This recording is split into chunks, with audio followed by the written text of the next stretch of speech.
Wait a minute. Wait a damn minute. Did I actually enjoy this movie?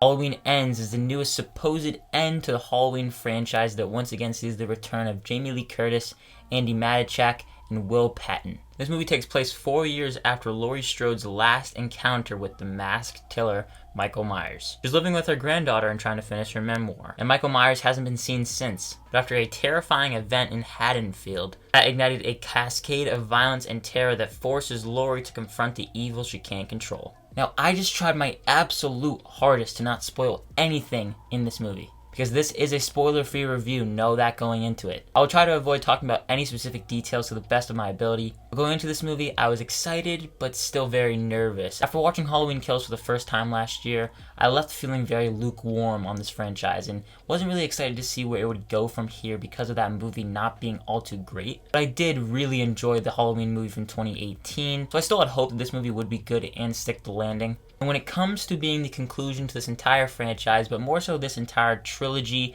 and that original Halloween movie, because remember, there are a bunch of different timelines in this franchise, I feel like it ties up everything nicely, and I might be in the minority on this one, but I did thoroughly enjoy this movie. I'll talk about why in a second, but if you enjoyed this video, make sure to give it a like, as well as consider subscribing to this channel and hitting that notification bell so you don't miss any further videos. Now let's keep talking about Halloween Ends.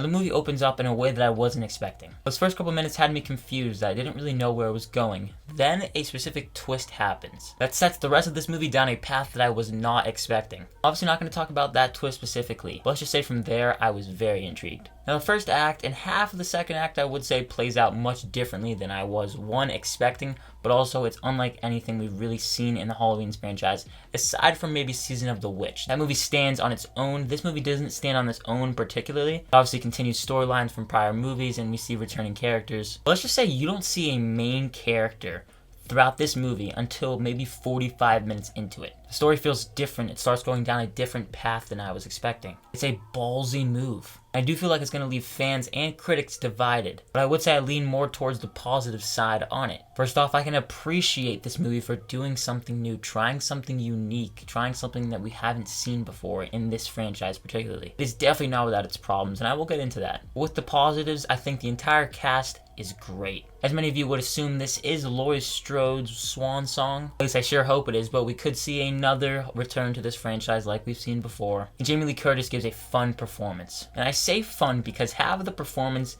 feels totally different than anything we've seen before from Laurie. After this movie, she seems like a totally different person. It is very briefly mentioned that she did go to therapy, so maybe that had something to do with this. But honestly, her character has much more comedic lines, one-liners than we've seen before in the franchise, I feel. She did feel like a different character for, I would say, the first half of this movie. That definitely had me alarmed, I will say. But luckily, I feel like they give this character a fitting conclusion to her entire arc over these past couple movies, as well as with Laurie Strode's granddaughter, Allison, played by Andy Matichak. This is my favorite performance from Matichak in this entire trilogy, I would say. We see a different turn in her character, and in the emotional moments, she delivered. In the intense moments, she delivered. All around, I don't have many complaints with her.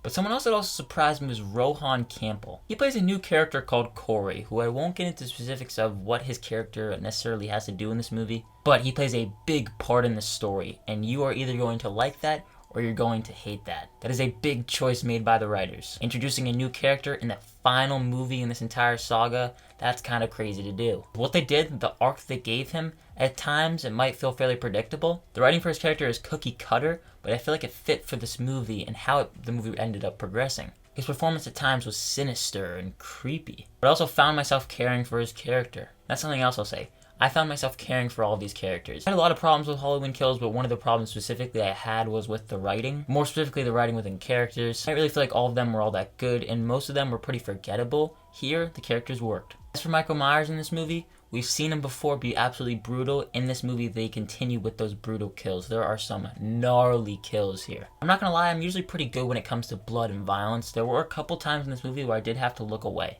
In terms of the slasher elements of this movie, I feel like that was a highlight. And even the final confrontation it's epic. On that end, I feel like it delivered on what the trailers were setting up. And like I briefly mentioned with Laurie as a character, when it comes down to it, I feel like this movie wraps up everything pretty nicely when you're talking about the prior two movies, what they were setting up, and even the original from 1978. There are a couple notable callbacks that I noticed. I feel like fans of this franchise will notice those callbacks and they'll enjoy them like I did. Even the ending for the movie, obviously without saying anything, I like where it ended, and I really hope, and this is probably not going to happen, don't do any more of these movies. I know, it brings in the money and it brings in the fans, especially horror fans, but it just ties up in a nice way that I don't feel like they need to return back to, or even do again. I feel like this trilogy has successfully revitalized a pretty dead franchise. Before Halloween 2018, this was a pretty dead franchise. With that movie from 2018, I feel like it was a return to form for the franchise, and it gave us a fitting conclusion that in this movie, it just gives us that. But they probably will make another movie or another reboot, and that'll be unfortunate. As for my issues with this movie, it's dumb. When looking back on it, it's silly. The writing, it's pretty wacky at times. Especially some of the dialogue is yikes. And maybe not every idea introduced lands. But I would say for the majority of the ideas that they introduced, they worked for me. After that final confrontation, there's a couple scenes that are just so dumb.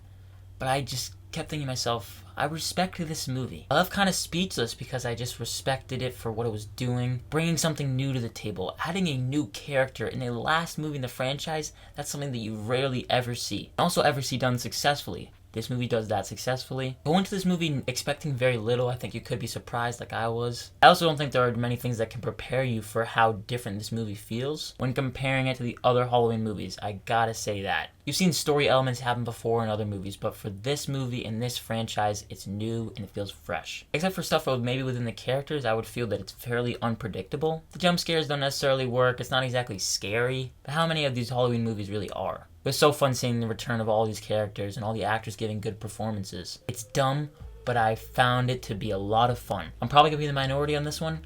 I thoroughly enjoyed it. If you didn't, I can understand why though. I'm going to give Halloween Ends a B. I heavily debated on what my final score for this movie was going to be. I didn't want to go too high, though I did enjoy it, but I need to maybe rewatch it a couple more times. And I also acknowledge the fact that it's not the best of the Halloween movies. It's not the smartest of the Halloween movies. But when it comes down to it, I enjoyed my time with it, and that really was the big factor playing into it at the end of the day. But I want to know, if you guys have seen Halloween Ends, let me know your thoughts on it down below in the comment section. And thank you again so much for watching this review, and if you did enjoy it, again, make sure to hit that like and subscribe button, plus hitting that notification bell so you don't miss any further videos. Look forward to my ranking of the entire Halloween franchise coming very soon, and as always, look forward to a bunch more videos coming soon. My name is Ben, people call me Meter, and I'll see you guys in the next one.